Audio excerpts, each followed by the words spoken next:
Hi there, and welcome back to another BobBlast. Hi, I'm Bob Burridge, and this one is all about practicing effective color combinations.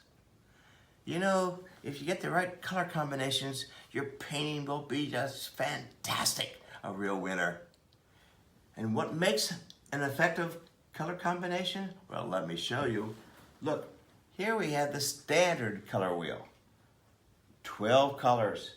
And look, if you use very specific color combinations, like, for instance, the primaries, yellow, blue, red, it's gonna be a pretty cool painting. It just works. So, all those color scientists out there figured it all out, right? So, there are many other color wheels. I hope you have one. I know you have one somewhere hiding in your studio. But I have one too.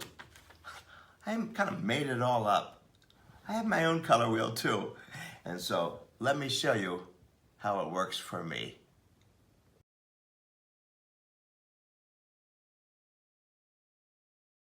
Now, let me show you my color wheel. All right, I have 10 colors right here. And when I do a painting, I choose only four colors. So I've even numbered them, 1, 2, 3, 4. But I also do one more thing. Number 1, dominant color. Number 2, I call it the focal point color.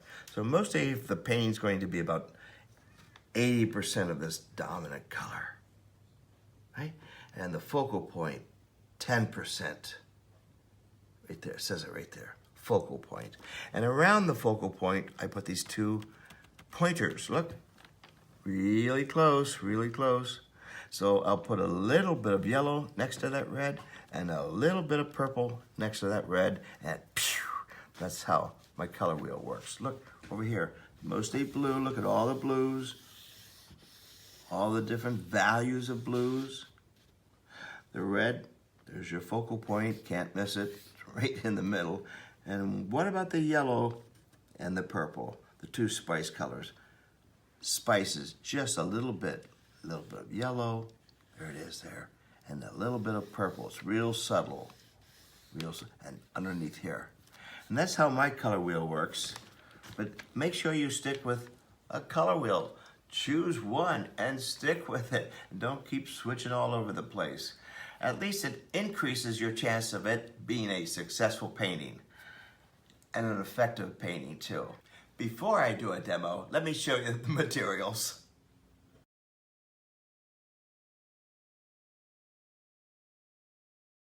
And so this is my studio setup. I paint flat on tables. I'm going to be doing my practice pieces on watercolor paper. This is the Fabriano Studio watercolor paper. I love it, straight from Italy. My large brushes, watercolor brushes, kind of an acrylic blend of watercolor brushes from Cheap Joe's catalog. I have my color wheel, and from my color wheel, I've established the colors I'm going to be using. Blue being the dominant color. That's the Holbein Acrylic Ink dominant color. And again, going to my color wheel, you'll see that the orangish color is going to be the focal point color. I already squirted some out there on my table. And the two spice colors, more of a magenta and a kind of a Kelly green. So I basically just poured out my green paint and a little bit of yellow just to make it more Kelly.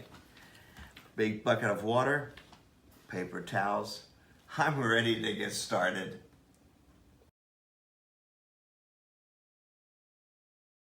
So I've already started. So the dominant color is blue. Here is that watercolor paper. There's the color wheel. I always use one next to me. So according to this, orange is the focal point color. Here I go. Wet the brush. Get that orange out. I'm going to add a little bit of white to that. White makes it more opaque. And this is going to be the human figure. Let's see. I'm painting it upside down too, just so you can see it too. It's a lot of fun to paint upside down, isn't it? funky, huh? There. So you can't miss that. There you go. Add a little bit of, oh, look at that. Woo. So that's the focal point. Certainly a small painting at this point.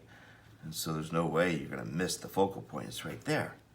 But the background blue, really nice. I like that focal point. Clean the brush.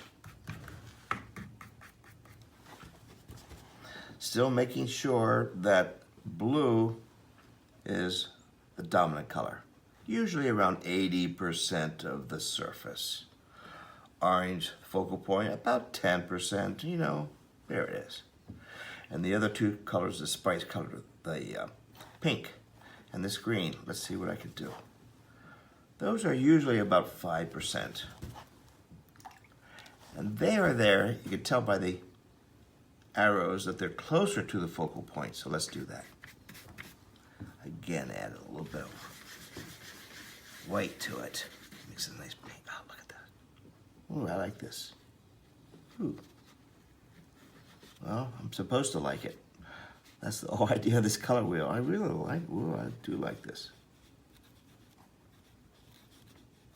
See, just a little bit. See how that really draws attention to the focal point. Now, a little bit of green, same thing. A little bit of green. I'm adding some yellow to that green to make it a Kelly green, and of course, more white. White also softens it. Whoa, whoa. Just a little bit.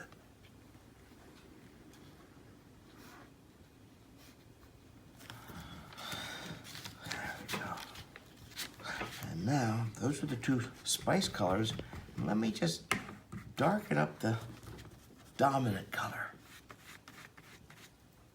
Just a little bit more.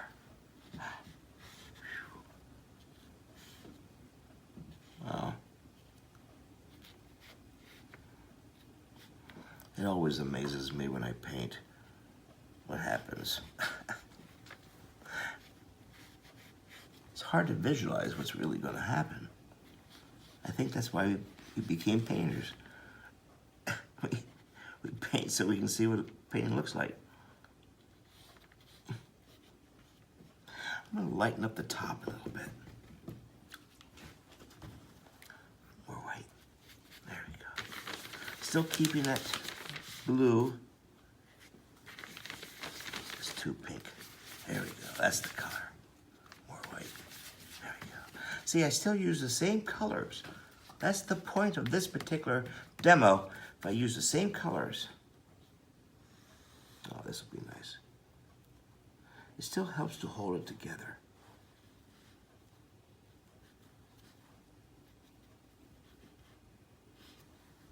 There we go. I'm painting over some of the spice colors to make it even less. Negative shape painting. Get rid of the parts that don't work. And I'm finished with this little demo. The 4 colors, focal point, the 2 spice colors. I followed a color wheel, whether it's my color wheel or anybody's color wheel. Stick with it. It works. Get in, get out, and don't tickle it to death. Hey, I'll see you on the next BobBlast, and thanks for sharing. Have a great time, and keep your brushes wet.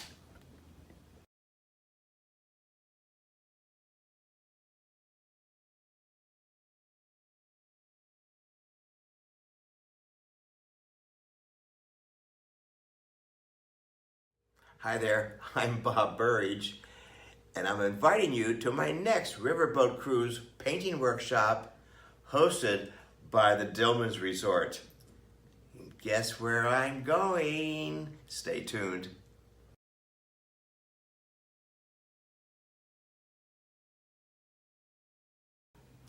So this exciting riverboat cruise is next spring.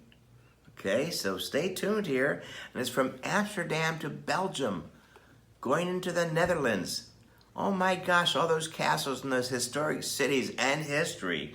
We're gonna be relaxing and painting on location, not heavy duty painting, but light sketching, colorful pencils and things like that. Then back on our boat, small boat. No, it's a small boat, not one of these giant cruise ships, which I love so much. We get personal service. And we're gonna be with all the masterful museums. We're talking Van Gogh, Rembrandt, Vermeer, and all those other wonderful early painters that we love so much.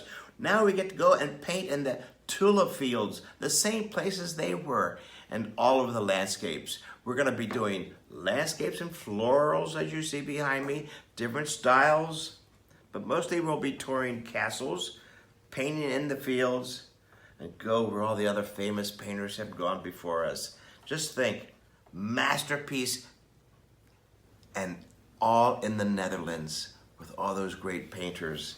So I love this boat cruise. It's small. I love it. We did it before, the same boat cruise that we went up in Paris last year. Thank you, Dillmans. You did a great job. So great. We're going to do it again. And a lot of people are starting to sign up because it is an exciting place. I've always wanted to go there and paint.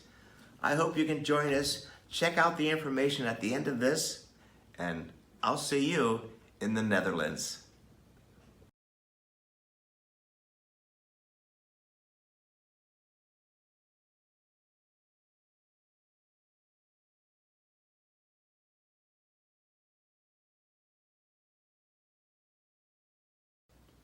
Hi there, and as most of you know, I love drawing the undraped model, especially in my workshops. One of my more popular workshops I just love because I get to draw too. And as you can see, we're doing drawings from charcoal. We use paint, black and white paint, all the way up into colorful paintings with acrylic paint. But painting the undraped model and drawing the undraped model is a great luxury for me. And besides, it just is exciting to have the whole room, everyone's drawing and painting. It's an exciting workshop. You know, I do them here in my own studio and all over the locations, all over the United States and sometimes Europe too. Hey, this is what I love to do. I hope I'll see you in my next undraped model workshop.